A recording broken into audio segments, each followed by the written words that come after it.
Uttarakhand police को receptionist का शव मिल गया है। एसडीआरएफ की टीम को चीला पावर हाउस में डेड बॉडी मिली है। शव की शिनाख्त हो गई है। आरोपियों ने रिसेप्शनिस्ट को चीला नहर में ही फेंका था। यह बड़ा अपडेट इस वक्त निकल कर आ रहा है। 5 दिन से इस पूरे मामले को लेकर उत्तराखंड में लोगों का गुस्सा फूटा हुआ है और अब ये तस्वीरें हम आपको दिखा रहे हैं जिस वक्त चीला नहर से डेड बॉडी को रिकवर किया गया था और उसके पहले आरोपियों को जब पुलिस लेकर जा रही थी, किस तरह से लोगों के गुस्से का सामना आरोपियों को करना पड़ा था, वो तस्वीरें भी हम आपको दिखा रहे हैं। लेकिन इस वक्त अहम तस्वीरें ये, अहम जानकारी ये कि रिसेप्शनिस्ट का शव मिल गया है। चीला पावर स्टेशन पे ये शव बरामद किया गया है।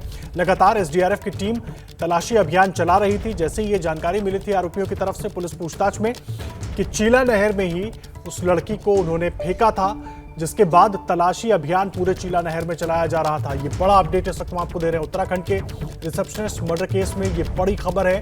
डेड बॉडी बरामद कर ली गई है, शव की शिनाख्त हो गई है। अब पोस्टमार्टम के लिए शव को भेजा गया है। आरोपियों ने रिसेप्शनिस्ट को चीला नहर में ही फेंका था। 18 तारीख से लड़की गायब थी। लगातार परिवार की तरफ से आरोप लगाए जा रहे थे, लेकिन पहले मामले में हीरा हवाली की गई। राजस्व पुलिस के पास मामला गया, पटवारी के अंदर राजस्व पुलिस आती है, लेकिन बाद में जब लोकल पुलिस को मामला ट्रांसफर होता है तब इस पूरे मामले में तेजी दिखाई देती है। आरोपियों की गिरफ्तारी होती है। आरोपी के रिजॉर्ट पर, आरोपी जो कि बीजेपी नेता का बेटा है, उसके रिजॉर्ट पर बाकायदा बुलडोजर चलाया जाता है और फिर आज सुबह बरामद हुआ शव चीला नहर से। ये बड़ा अपडेट हम आपको दे रहे हैं इस वक्त, क्योंकि इस पूरे मामले में हाई प्रोफाइल मामला बन गया था और उत्तराखंड में लगातार लोगों का गुस्सा भी इस पूरे मामले को लेकर बना हुआ था। ऐसे में पुलिस की ओर से कार्रवाई की गई। पहले तो 3 आरोपियों को गिरफ्तार किया गया। उसके बाद आरोपी पुलकित आर्या, जो कि बीजेपी नेता का बेटा है, उसके रिजॉर्ट को तोड़ा गया, बुलडोजर वहां पर चला। आज सुबह चीला नहर से शव की बरामदगी की गई।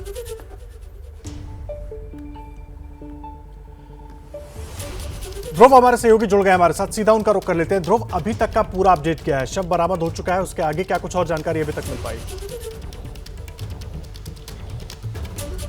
देखिए, अभी आज जो है सुबह 7 बजे के करीब ये जो सब बरामद हुआ था। जो माता पिता है पीड़िता के, उसको बुलाया गया था, तो उन्होंने इसकी शिनाख्त कर ली है और उसके बाद जो है सबको पोस्टमार्टम के लिए ऋषिकेश एम्स भेजा गया है।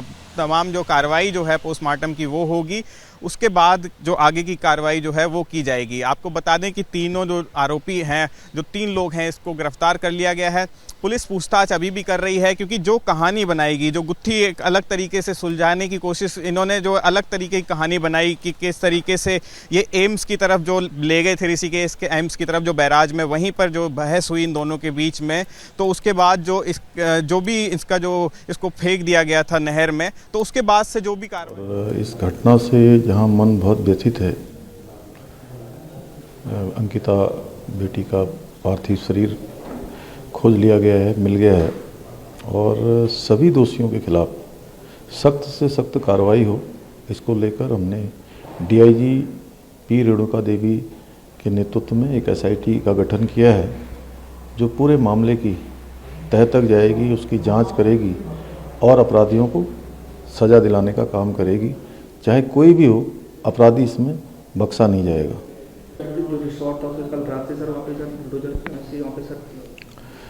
उत्तराखंड के अंदर जितने भी रिजॉर्ट अवैध निर्माण हुए हैं, अवैध तरीके से बने हैं, उन सभी को हमने कहा है, सभी जिलाधिकारियों को इस पर कार्रवाई के आदेश दिए हैं, सभी को कार्रवाई करने के लिए कहा है।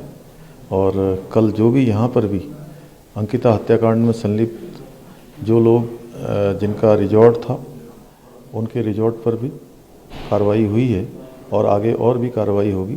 अभी चूँकि फॉरेंसिक और कई सारी जांचें वहाँ पर होनी है, इसलिए कुछ चीज़ों को सील करने की कार्रवाई प्रशासन के द्वारा की जा रही है, लेकिन कार्रवाई चलती रहेगी। तो उत्तराखंड के मुख्यमंत्री पुष्कर सिंह धामी को आप सुन रहे थे, जिन्होंने साफ तौर पर कहा कि अभी कार्रवाई जारी रहेगी। एसआईटी का गठन किया गया है डीआईजी पी रेणुका देवी के नेतृत्व में और एसआईटी इस पूरी जांच को तेजी के साथ आगे बढ़ाएगी। ये बड़ा अपडेट इस वक्त हम आपको दे रहे हैं। खुद मुख्यमंत्री ने जानकारी दी कि शव बरामद कर लिया गया है, कानूनी कार्रवाई को आगे बढ़ाया जा रहा है और किसी भी दोषी को बख्शा नहीं जाएगा। एसआईटी का गठन डीआईजी के नेतृत्व में किया गया है। ये बड़ा अपडेट खुद उत्तराखंड के मुख्यमंत्री पुष्कर सिंह धामी ने दिया है। अंकिता मर्डर को लेकर लगातार जिस तरीके से सवाल उठ रहे थे, लोगों के बीच गुस्सा दिखाई दे रहा था, इस बीच उत्तराखंड के मुख्यमंत्री पुष्कर सिंह धामी का बड़ा बयान। उन्होंने कहा कि किसी भी दोषी को बख्शा नहीं जाएगा। एसआईटी का गठन किया गया है डीआईजी के नेतृत्व में, ताकि जल्द से जल्द दोषियों को सजा तक पहुंचाया जा सके। यह बड़ा अपडेट इस वक्त हम आपको दे रहे हैं। और ध्रुव हमारे साथ जुड़े हुए। ध्रुव, खुद मुख्यमंत्री लगातार उनका यही कहना है कि दोषियों को जल्द से जल्द सजा मिले, इसके लिए एसआईटी का गठन करेंगे। लेकिन उसके पहले आप जरा ये बताइए, अभी तक आरोपियों से क्या कुछ पूरी बात निकलकर सामने आई है, और अब चूंकि शव बरामद हो चुका है, जांच किस दिशा में आगे बढ़ेगी, कैसे पुलिस और आगे बढ़ाएगी इसको?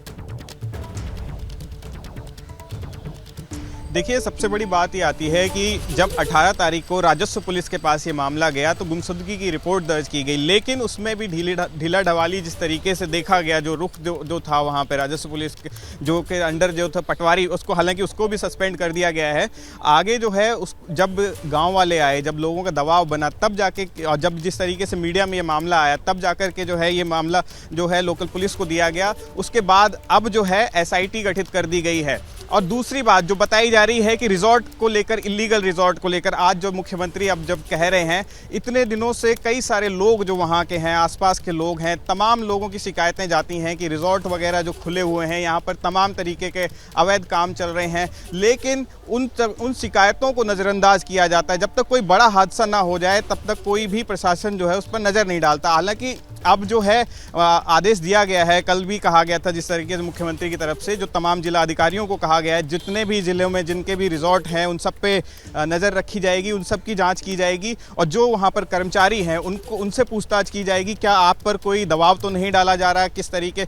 आदेश, आपको बताऊं कि अभी हाल ही के दिनों में उत्तराखंड में जो बाढ़ आई थी अभी देहरादून में, 19 और 20 तारीख की बात है, तब जो वहाँ पर तमाम रिजॉर्ट जो इलीगल तरीके से बने थे, तब भी एक सवाल उठा था कि नदियों पर इंक्रोचमेंट करके, पहाड़ों में ऐसी जगहों पर जहां पर नहीं बनाए जा सकते वहां पर इंक्रोचमेंट करके बनाए जा रहे हैं। और तमाम जो दूर दराज के इलाकों में जो रिजॉर्ट बनाए जा रहे हैं, गांव वालों की भी शिकायतें रहती थी कि यहाँ पर ये जो जिस तरीके से इनके काम हो रहे हैं, उनको लेकर के कोई भी इतनी सख्त एक्शन में नहीं दिखता था। लेकिन अब जब ये हादसा हो गया है, तब जाकर के ये जाँच की जो बात कही जा रही है। जी आदर्श। लेकिन बड़ा सवाल यही है कि इस तरह की घटना के होने का हम इंतजार क्यों करते हैं, क्योंकि रिजॉर्ट्स में क्या कुछ होता है इसको लेकर लगातार लोगों की तरफ से ध्रुव शिकायत की जाती रही है, लेकिन उसके बाद भी पहले क्यों नहीं ध्यान दिया गया? अगर पहले ही ध्यान दिया जाता तो शायद इस तरह की घटना नहीं होती। अभी यहाँ एक हाई प्रोफाइल मामला सामने आता है, उसमें भी लोगों को कहीं ना कहीं इस बात का डर जरूर है कि हाई प्रोफाइल मामला है तो कहीं इसको दबाने की कोशिश आगे भी ना की जाए। हालांकि खुद मुख्यमंत्री कह रहे हैं कि दोषियों को जल्द से जल्द सजा तक पहुंचाएंगे। जी बिल्कुल, देखिए जिस तरीके से, क्योंकि इसमें अभी और सारी गुत्थियां खुलनी बाकी हैं। आपको बताएं कि जो मुझे जानकारी जो वहाँ के लोकल लोगों द्वारा भी दी गई और जो ऐसे मिली है कि आपको जिस रिजॉर्ट की, वनांतरा रिजॉर्ट की जो बात हो रही है अभी जहाँ पर ये घटना हुई है, यहीं पर बताया जा रहा है कि 7 से 8 साल पहले एक लड़की और गायब हो गई थी, उसका कहीं अता पता नहीं लगा था। अभी हालांकि इस मामले में जब लोगों का गुस्सा आया, जब लोगों ने पूरा घेर लिया जाकर के वहाँ पर सोशल मीडिया पर मुहिम चलाई गई, तब जाकर के ये मामला इतना उठा।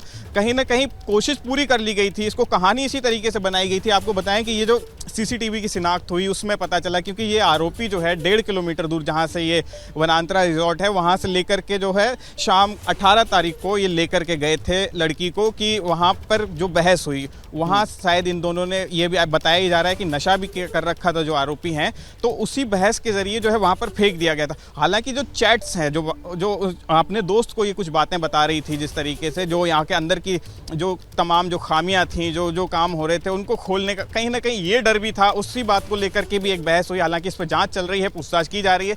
जब सख्ताई से पूछताछ करी, जब पुलिस ने कड़ी जो पूछताछ की, तब जाकर के जो है इसके बारे में थोड़े बहुत खुलासे हुए, लेकिन अभी और भी खुलासे होने बाकी हैं। जी आदर्श जी, मुझे एक बात और बताइए, अभी तक की जो जांच हुई है उसमें क्या कुछ ऐसी बात निकल कर आई है कि पीड़ित लड़की ने कभी इसकी शिकायत किसी और से की हो? चैट्स की तो आप जिक्र कर रहे हैं, लेकिन कभी अपने परिवार के साथ शेयर किया हो, किसी और के साथ शेयर किया हो, इसको लेकर कोई जानकारी अभी तक निकल आई है क्या ध्रुव? देखिए, एक कोई इसका मित्र था, उसको जो है व्हाट्सएप के ज़रिए जानकारी दी गई थी। उसी बात को लेकर के कहीं ना कहीं अभी, क्योंकि इसमें जांच होनी बाकी है, तो यही चीज़ जो व्हाट्सएप की जो जानकारी थी उसको लेकर के भी बहस की बात सामने निकल कर आ रही है। क्योंकि जहां पर जो बैराज का रास्ता है वहां पर ये लोग रुके थे, वहां भी इसी बात को लेकर के बहस हो रही थी कि क्या आप लोग जो है, जिस तरीके से ये जो पीड़िता पे जो है दबाव बनाया जा रहा था, जो लड़की पे, कि आप यहाँ की बातें इधर बाहर पहुँचा रही हैं और हमको बदनाम करने की कोशिश की जा रही है, कहीं ना कहीं उसको लेकर के भी जो बहस हुई, तो वहाँ पर मार पिटाई जो हुई है उसको लेकर के बात आई है। लेकिन अभी जाँच जो है चल रही है आदर्श, और भी चीज़ें निकल कर इसमें आएंगी। जैसे ही घड़ी का काटा दोपहर 2:30 पे आए, बबीता जी का दिल सास बहू साजिश के लिए मचल जाए। और ये है इनकी बहू, पूरे दिन ऑफिस की टेंशन हो जाए गॉन जब ये करें अपना फेवरेट शो फ्री टाइम पे ऑन।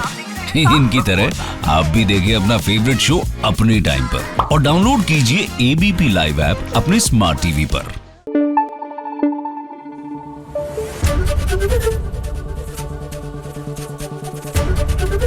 एबीपी न्यूज आपको रखे आगे।